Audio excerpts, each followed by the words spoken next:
Shalom, and welcome to the Jewish Pro-Life Show.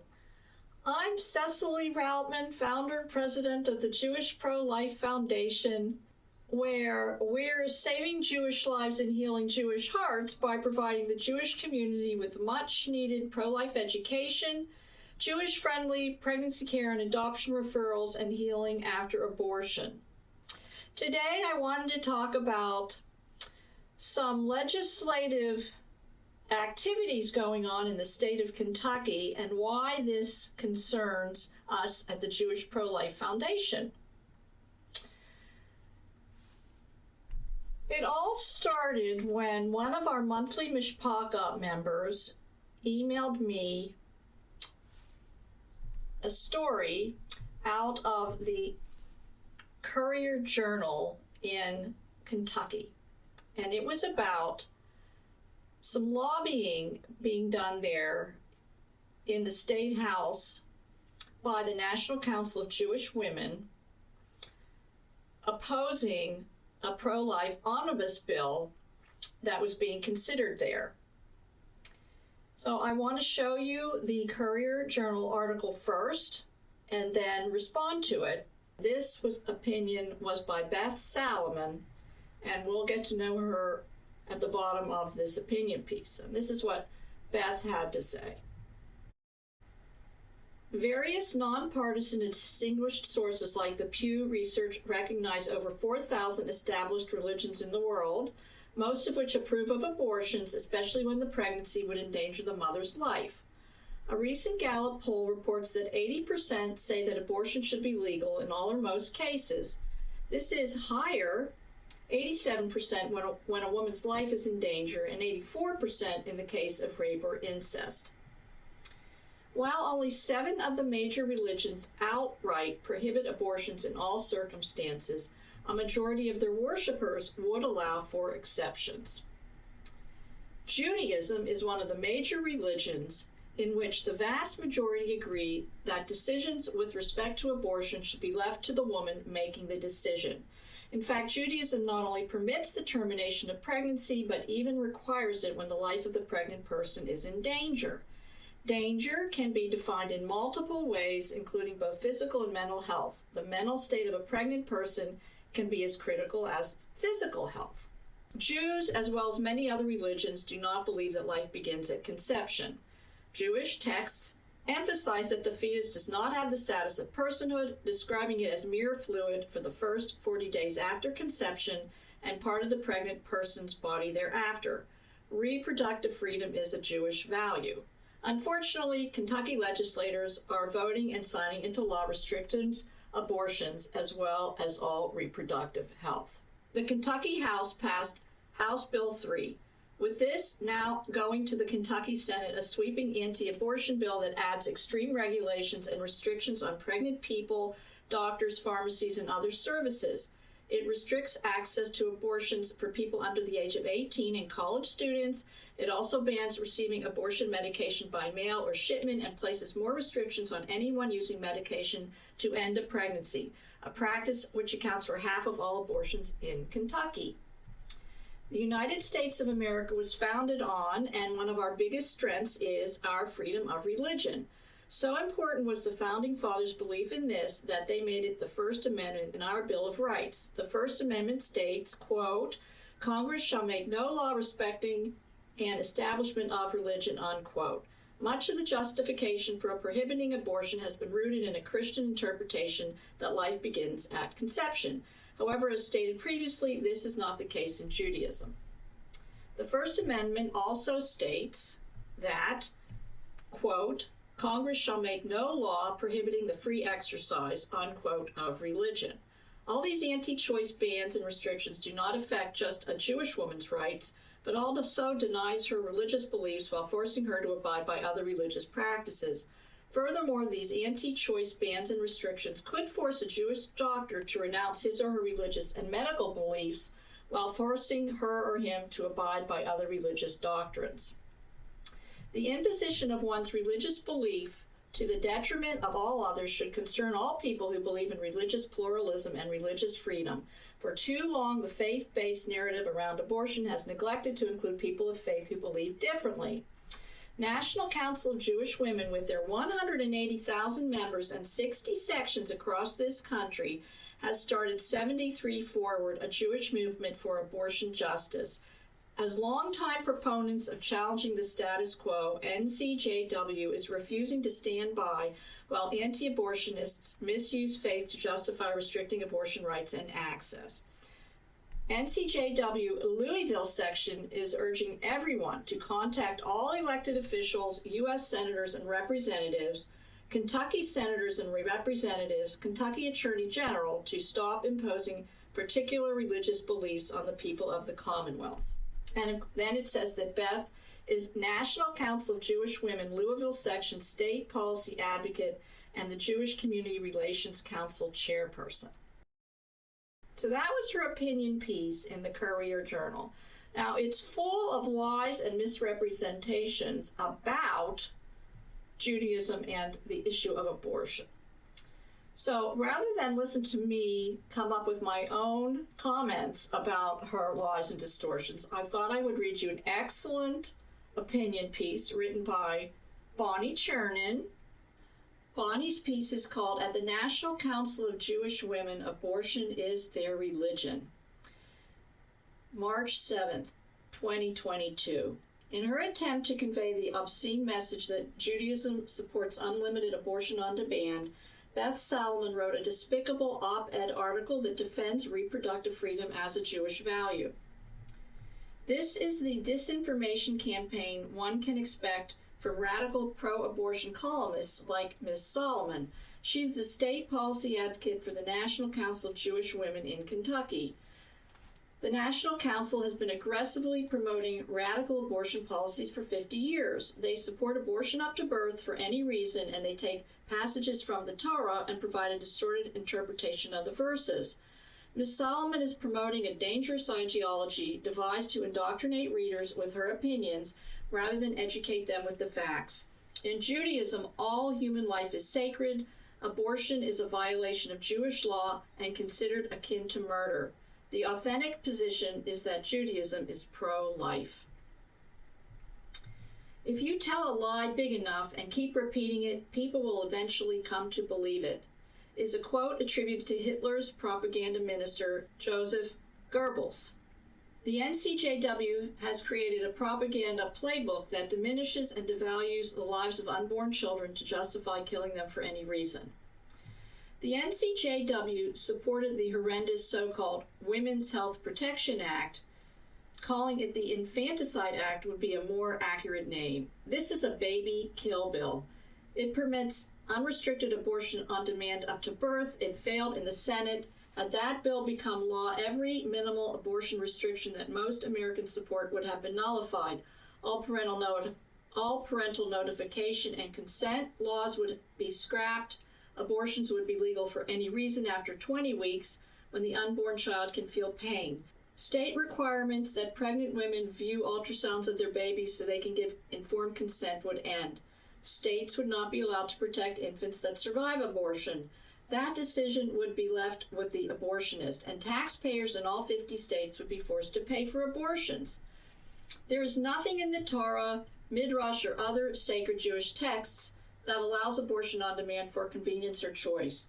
There is no such thing as reproductive justice in Judaism.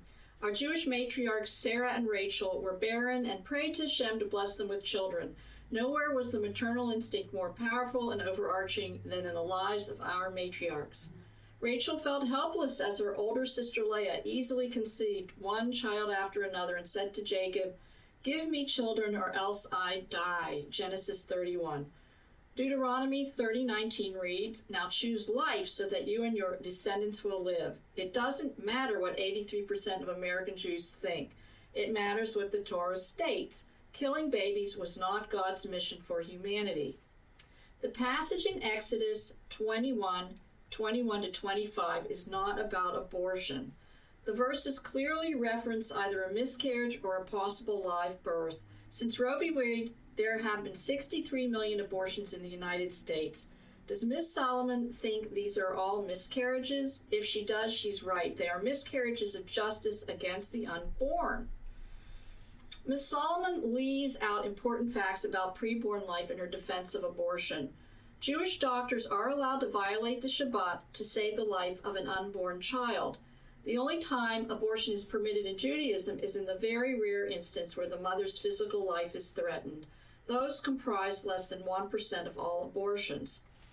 30 years ago, the pro-life movement was focused on partial birth abortion, the gruesome abortion method in which the abortionist delivers an infant but leaves the head inside the birth canal and then plunges a scissors into the base of the skull and suctions out the baby's brain. But the NCJW did not call it partial birth abortion. They called it DNX, or dilation and extraction, because it sounds antiseptic, and they supported it. Today, the abortion method of choice for fully formed babies is dismemberment, in which the abortionist takes a forceps and grabs an infant's arms and legs and tears them off, killing the baby. But the NCJW does not call it dismemberment. They call it D&E, or dilation and evacuation, because it sounds clinical. The NCJW supports that, too. Ms. Solomon denounces abortion restrictions as anti-Jewish. She says, furthermore, these anti-choice bans and restrictions could force a Jewish doctor to renounce his or her religious and medical beliefs while forcing her or him to abide by other religious doctrines. And then Bonnie says, if the Women's Health Protection Act had passed, all federal conscience protection laws would have been abolished. Christian doctors and others who feel abortion violates their religious and moral convictions would be forced to commit murder. Is Ms. Solomon okay with Christians being forced to renounce their religious beliefs by being coerced into performing abortions at the risk of losing their jobs? The National Council of Jewish Women is now pushing for the unrestricted distribution of deadly chemical abortion drugs in the state of Kentucky. According to the U.S. Census Bureau, as of July 2021, the estimated population of Kentucky is 4,509,394. The Jewish Virtual Library indicates that as of 2020, the state's total Jewish population is 12,500. Jews comprise less than 0.3% of the total Kentucky population. Who is discriminating against whom?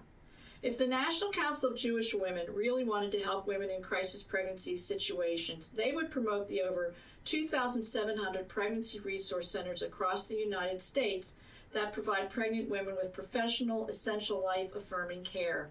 But if their purpose is to inflame resentment among Christians and stoke anti-Semitism from the rest of America, most of whom are not Jewish, then they are off to a good start. So I really appreciate how Bonnie calls out the National Council of Jewish Women. I wanted to share the opinion piece I wrote for the Courier Journal. I haven't yet tried to get it published there because I have learned since, and I will explain that to you after I read my piece, that the editor there generally declines submissions from the pro-life side and from people that are not citizens of Kentucky. So I will share our piece with you now. Kentucky's pro-life legislation aligns with Jewish life-affirming Torah values. Beth Salomon's opinion piece, published March 4, 2022, grossly misrepresents Jewish legal views on abortion. She knows nothing of Torah prohibitions against child sacrifice, nor of Torah's consistent laws protecting life from conception onward. Today, there are many Jews and Christians who cite Jewish legal texts and scientific sources confirming that life begins at conception and deserves legal protection. Judaism considers abortion to be murder. Respected legal authority, rabbi and physician Moses Maimonides declared in his legal opus, the Mishnah Torah, the definition of murder, according to the Noahide laws, includes a person who kills even one unborn in the womb of its mother, and adds that such a person is liable for the death penalty.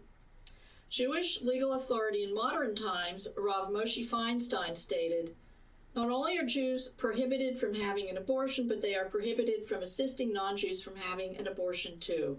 According to halakha, abortion is prohibited for non-Jews. It's actually a capital crime.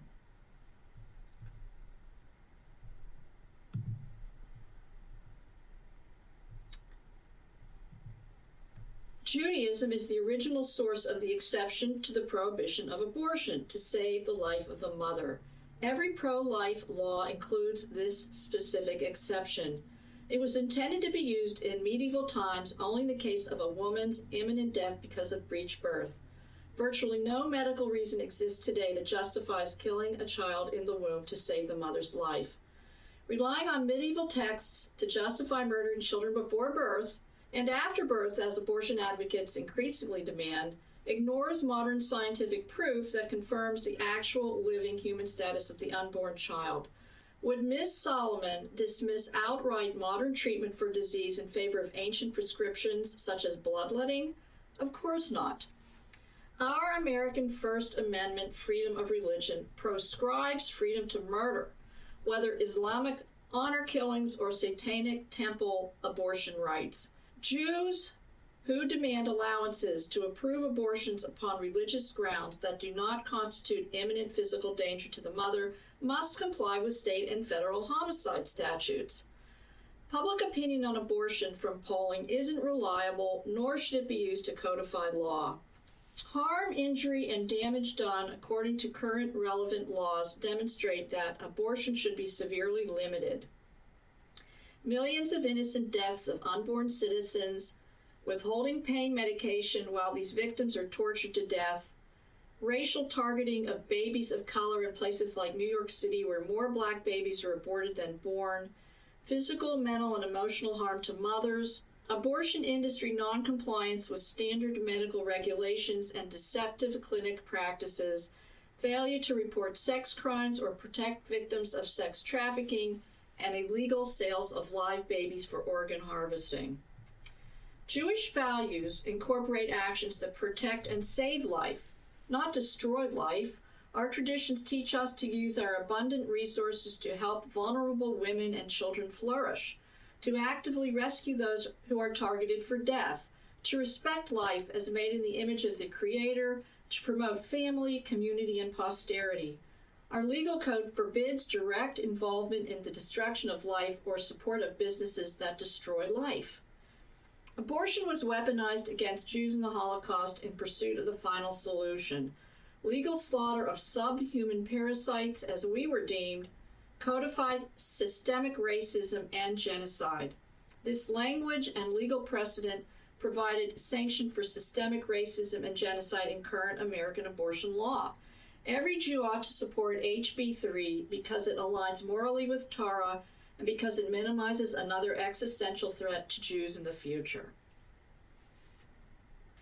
So, as I said, I learned after I wrote that piece that the chances of having it published in the Courier Journal were very slim, because I'm in Pennsylvania for one thing, and it's a pro-life view for another. I took the initiative to contact the executive director of Kentucky Right to Life and also the Kentucky legislator who sponsored HB 3, Representative Nancy Tate, and spoke with both of them. They're lovely women, and they are very concerned about the Jewish opposition to the bill. Even though the bill did pass, they have been attacked by pro-abortion rabbis and Jewish leadership in Louisville. The executive director from Kentucky Right to Life told me that the pro-life legislators and advocates of the bill have been doing research and trying to understand the Jewish position on abortion, and all they're doing is getting more and more confused. And I said, well, welcome to the club. It's very easy to be confused. And then she told me that all of the search results on Google brought up that the same old tried and tired content that the National Council of Jewish Women have polluted the internet with, right? That Judaism allows abortion, it's very liberal on the issue, that abortion is a religious right, all these terrible, terrible distortions of Torah. So I sent her and Representative Tate my letter that I had hoped to get published in the Courier Journal, and I also sent them Bonnie's article, and I asked them to please look these over, and if they could possibly use any of that content to please share our point of view with the assembly members there, the whole Kentucky House and Senate, to show these people the true nature of Judaism, which is, it is pro-life. It was the original pro-life religion, as we say here at the Jewish Pro-Life Foundation. I also sent them a link to our PowerPoint and some of the articles that I've written in our blog to further describe our position and offer to help them understand how to argue better against these, as Bonnie said, despicable opinions that they constantly spew out. And, I guess they think if they say them long enough and loud enough, people will just believe them.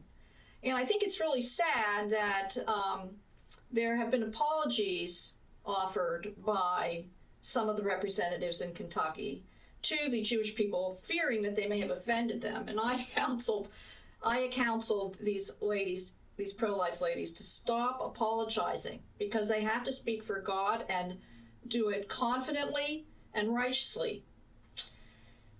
It did come up in conversation that I might go down to do some teaching with our PowerPoint and just provide an example of somebody who truly believes that our unborn children should be protected, all children, whatever their religious faiths may be. So that happened this last week, and I'm sharing this with you today because as spring and summer near and the Supreme Court weighs in on the Dobbs case, there are just intensified efforts by the National Council of Jewish Women to indoctrinate more and more people and bully and harass state assemblymen. So we need to speak out more. I encourage everyone who's listening to attend our next monthly Mishpachah, the first Sunday in April, where we discuss these things. I mean, the letter that I wrote came from suggestions by participants at our monthly Mishpachah who feel strongly about this. So we talk about it, and then we'll look at that. We came up with some content. I'm hoping that between Representative Tate and the Kentucky Right to Life, they'll come up with a nice version of that letter and submit it to the Courier Journal as well as to the State Assembly. And this opportunity to educate the folks down in Louisville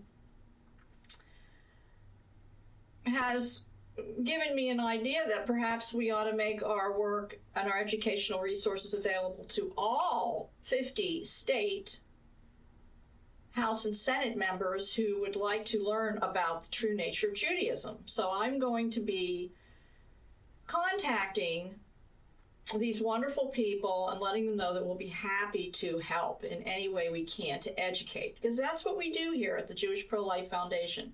When we started in 2006, I never imagined that I would be speaking to people in these, state houses, as I chose to start our organization as an educational nonprofit rather than have much to do with politics. We don't spend any money on political races. We don't endorse candidates. We are very interested in making sure people understand the true nature of Judaism and that we need to stand up for these unborn children. We need to speak for those who cannot speak for themselves, especially because they don't vote and they don't donate, right? They don't donate to pro-life causes and candidates. They can't do that.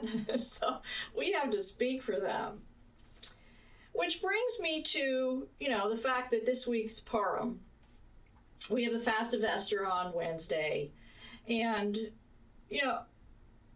I certainly have many limitations. Let me tell you, I don't consider myself an Esther, although some people think of me that way, but I certainly don't think of myself that way. I mean, I'm just grateful to have the strength and ability to be sharing with you this morning. I keep trying to get these videos created and published on a regular basis, and yet my life gets so busy that I just don't get here. But anyway, I'm here today. Thank you, God. But Purim is coming, and it's time for Jews to stand up for Jewish people, right? And once again, we have an enemy in our own camp, and Esther's a great role model.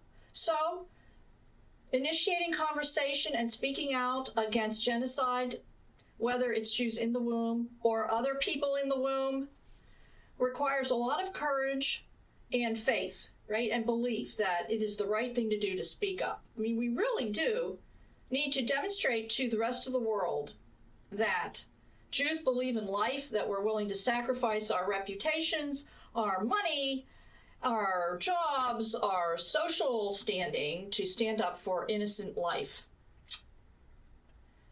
in the womb of all faiths. So we can be really a great role model for this during this week. And I would just encourage anyone and everyone who's Jewish to stand up for life and stand up against the National Council of Jewish Women and the distortion and the lies and the evil messaging that they insist on carrying to indoctrinate and poison the minds of many Jews, as well as many faithful Christians and even secular people who are looking for, reasons to support abortion. There's so many things I could say about this, but let's just, when we fast this Wednesday and go through the Megillah, let's think about how we can be an Esther in today's world, because it's not only Jews that are being targeted now in the womb, it's children of all faiths, and we need to stand up and speak for them and put our reputations on the line. So that brings me to our Purim flyer that I created. This flyer is being published this month in the Jewish newspapers that have agreed to sell us advertising space. So the Jewish Press, the 5 Towns Jewish Times, the Heritage Florida Jewish News, the Jewish Link New Jersey, and the Jewish Voice. God bless all of these editors and publishers for selling us space. And then Kosher Media just does send out a blast for us every month. And thank you, David, for doing that for us. Here's our Purim flyer for the month. So it has a picture of Margaret Sanger and a quote from her. She says, "I wanted every woman to be a rebellious Vashti, not an Esther." Oh, she was just so depraved. And then Queen Esther said this, "If you keep silent at this time, relief and deliverance will rise for the Jews from another place, but your father's house will perish. And who knows whether you have not come to the kingdom for such a time as this." Be an Esther, take a risk. Safeguard unborn children and their mothers from abortion. And then another section of the flyer talks about our healing program that we have coming up this Sunday afternoon, Eastern Time. Suffering After Abortion, special healing event, how you can heal from abortion loss.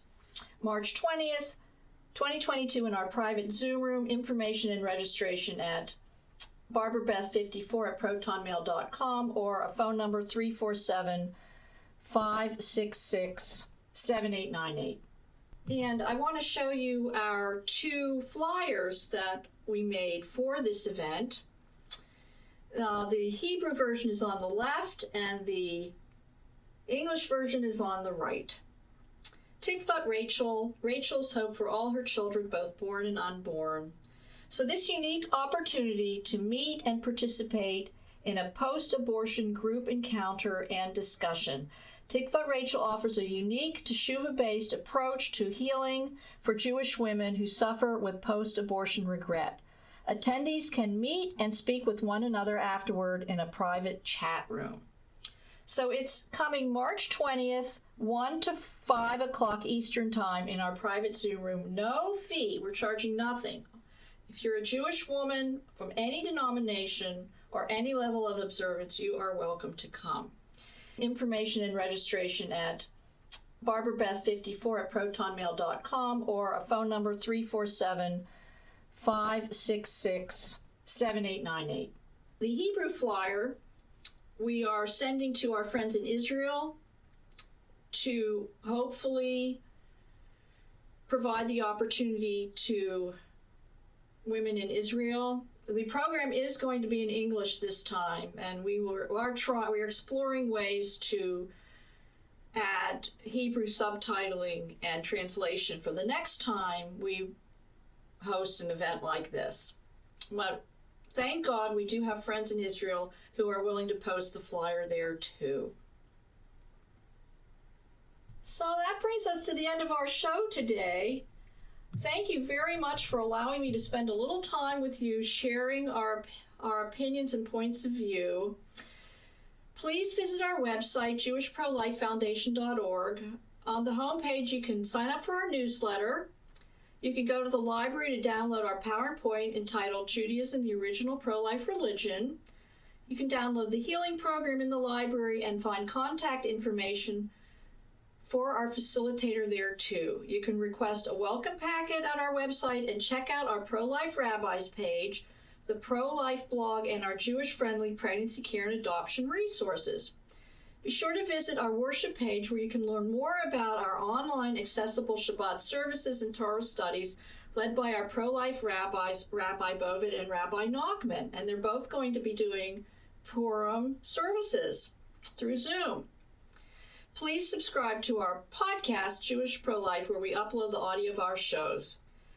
If you'd like to contribute to our work, please visit the donate page on our website. At the Jewish Pro-Life Foundation, we're making the original pro-life religion pro-life again. Until the next time, shalom and choose life.